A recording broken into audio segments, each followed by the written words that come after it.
everyone. Today we are going to discuss how to keep your stone clean. I know that this is a big topic. I've seen it on YouTube. I've researched it because I was also wondering if there was an easier way. There's not. This is, to me, the easiest, quickest way. It took me 3.5 hours to do this whole garden. I'll measure it and I'll tell you how big this is. Basically the entire length of our house.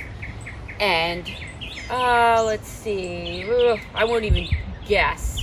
I'm gonna say it's probably about 30 feet wide. That's gonna be my guess. I'll measure it and then I'll let you know. So I'm gonna show you how I get this clean, and I'm not gonna show you my red stone or my field stone, the river rock. That's still needs to be cleaned up the exact same way, but that's easy. Just show it'll look like it's clean. It may not be that clean, so I wanted to show you using our whitest stone. It's not exactly white, it's like a cream apricot color, but there is a lot of white in it. It gets very dirty, and every year I look out and I think, oh my gosh, we're gonna have to replace all the stone for a different color because it's not gonna get cleaned up. And every year, a few hours later, it's just like this. So number one, what I do is I do a initial blowing off of all the debris. We have white oaks. They have just as much of a fall in spring as they do in the fall. So tons of stuff come down from the pear trees that we have. The squirrels like to break apart all of the ends and drop whole branches. They thatch them, basically. I'm not exactly sure what they're doing, but they're everywhere during the spring. Okay, so do an initial blowing with the blower. I'll show you the supplies I use. Then you're going to want to weed it. That's just go ahead and weed it. It's quicker just to hand weed. The Roundups, they take days to work. They're bad for the environment. They're not great for your kids, for sure. So I just pretty much have started hand weeding. And I'm also not that controlling that if there's a few, and you'll see that a few have cropped up in the past since I did it. So weed it. Then what I do is I jet it with a hose or rake it. Either one. You can do either one next. You can either rake it and just kind of rough it up, and it's going to seem counterproductive, but it's not. You want to break up that debris. And if you don't have fabric, I don't have any fabric under this. I wish I did. I know a lot of people say, oh, there's no place for fabric. Well, I have fabric in the kitchen garden. It's much easier to maintain. All the dirt, the stone gets into the dirt. I love using the fabric for certain purposes. I use it to build gardens. You do have to tear it back up a year later. You don't want to leave it there, or your organic matter can't get into the soil. But it's great for just building gardens over sod. I also like the fabric for that you don't lose as much stone into the ground. So whatever your philosophy is on fabrics, I like them for certain purposes. So anyway, this has no fabric. So this is probably your worst case scenario as far as dirt, debris, everything. So I rough it up with the rake, and then I pelt it with, and some areas will need that roughing up with the rake. Some areas won't, but it will break up and it will allow you to blow out more of the debris out of the stone, because the stone will kind of hold it there. So roughing it up will help you get more debris out of it. And you can do this over a course of several days. I just do it in 1 3-hour segment for a garden this size. And then pelt it with a jet sprayer. Just turn your sprayer end to jet and pelt it. And it'll break up most of the debris because most of it's brittle. And then blow it again after it dries. Then we come in with, we use usually about 3 bags of stone. That's what it took this time. We did end up refreshing with larger stone, but not as a refresh, but just a looks. In the butterfly garden, we wanted more chunky looking stone. So we just put that as an addition, but not as a refresh. So come in with a few bags of stone. They're $4.99 for this kind of stone at Lowe's. So it costs us $15 to refresh the pass. And that's just for the low spots that the stone got into the dirt, and we just have bare soil there. So we put that down, and basically this is what it ends up looking like. This is a couple weeks later from when the video was where I actually did it, was filmed, and you can kind of see everything's starting to green up and come back to life, which is exciting. The garden's gonna probably in another week or two look lush and full again. But anyway, so we'll go through and I'll show you exactly what I do. Okay, so here are the tools you're going to want to use. Obviously a blower, a rake. I'm probably going to get a softer rake also, a metal leaf rake, because I don't want it to scratch up the stone. So in the path area, I'll probably use a softer rake. A kneeling pad is great. And then any kind of weeding tools or snippers for anything that you might come across, root or any, things like that you can't actually pull out. I'll just give you a look of what it looks like now, and it's really dirty.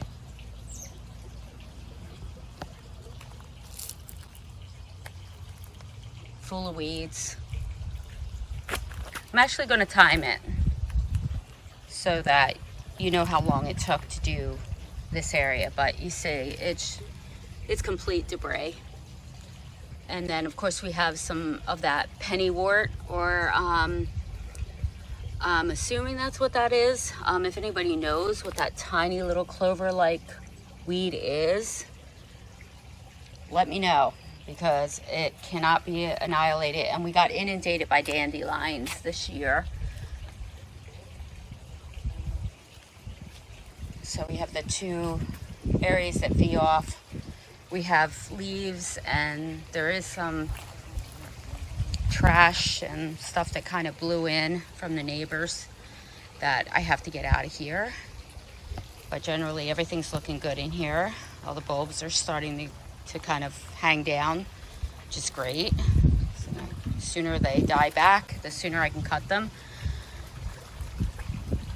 Okay, so basically you can kind of see there's weed everywhere and debris everywhere.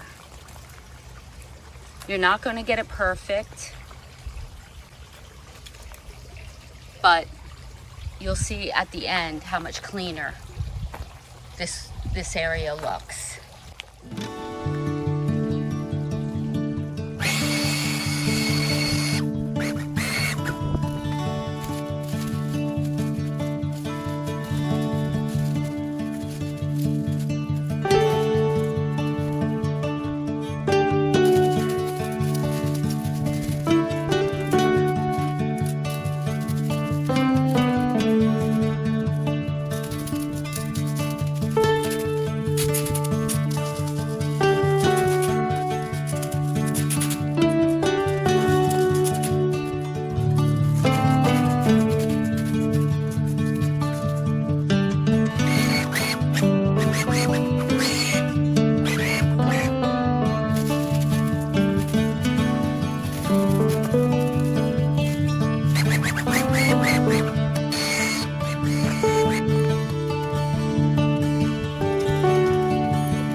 Okay, so you see it makes quite a mess. It looks like you're never going to get this to look clean again, but be patient. I'll actually do this section for you. There is some moss over here that I'm leaving. I like the look of it. It appears to be the Spanish moss that I put in. Not Spanish moss, I'm sorry. Irish or Scotch moss that I put in over there. That's made it over here, probably just by blowing in the wind. So, but, I've learned over the years, all those Roundup sprays and everything, it's really not quicker. If you get one of these like good tools and you just get in there, all it takes is one stab and you can get, all the roots and everything from these plants. Even the small itty bitty ones, the roots do come out. And also with Roundup, I haven't found that they don't come out. I know they have the one with the pre-emergent in it, but I mean, you're talking about something that lasts and kills for at least a year. I don't think that's really good for your environment. If you have kids running around, it's probably not the best idea. So this is quick and it works, and it does seem to make a mess, but we will get this clean and it will look nice again.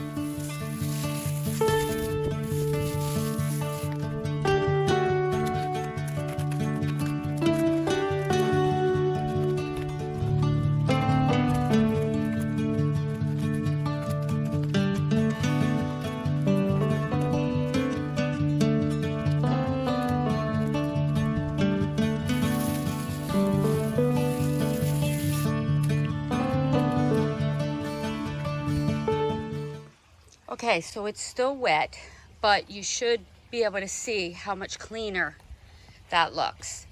I just wanted to do this one quick section for you so that you could kind of see close up how much better this looks. What happens is when you flood it with the water, the light debris is going to float to that top. So you can either pelt it off into an area where you can just kind of pick it up really quick with your hands, or you can just use the jet stream to kind of break it apart, because a lot of it is really just small particle debris that's very brittle, that's just been sitting on the paths. Normally I will kind of come through and break it up with a rake a bit more, but it really just didn't need it. Everything broke apart, and it's still wet, so it looks dark, but the stone will be much cleaner and most of the debris is gone. This is the other side of the path, so you can see the difference of how much just that little bit, sorry my shadow is blocking your view, I apologize, how much different just a few minutes of working on the path. And you can kind of see there's a lot of weed in here too, but you can see the difference in the level of debris that's all in the stone, and how fast I was able to break that up and make the stone look so much nicer. Look at how clean that looks.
I'd concentrate up by this hosta over here and in that corner, because we're going to be putting the big stone. There you go. We're just light in some of these areas.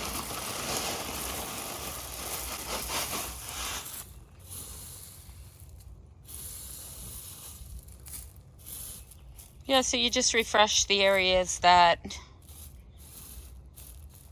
got a little thin. And you can see the fabric here. He's just going to cover it with a little bit. So it doesn't really cost much to refresh the areas that kind of got trampled on more than others.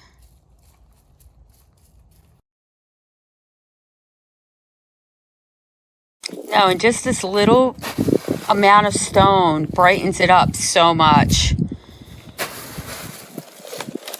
So, you know, if you can get it. I know it's not always easy depending on what stone you have. Some had to be trucked in, but this we did all but with bag from Lowe's, so we were able to every year just put in what we needed. And it looks good as new each year.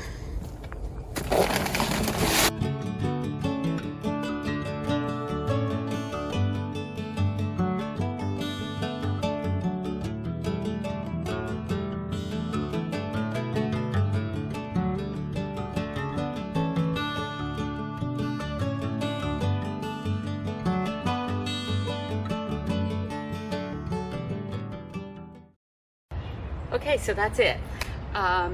I measured it. It's 27 by 25. It's almost a square.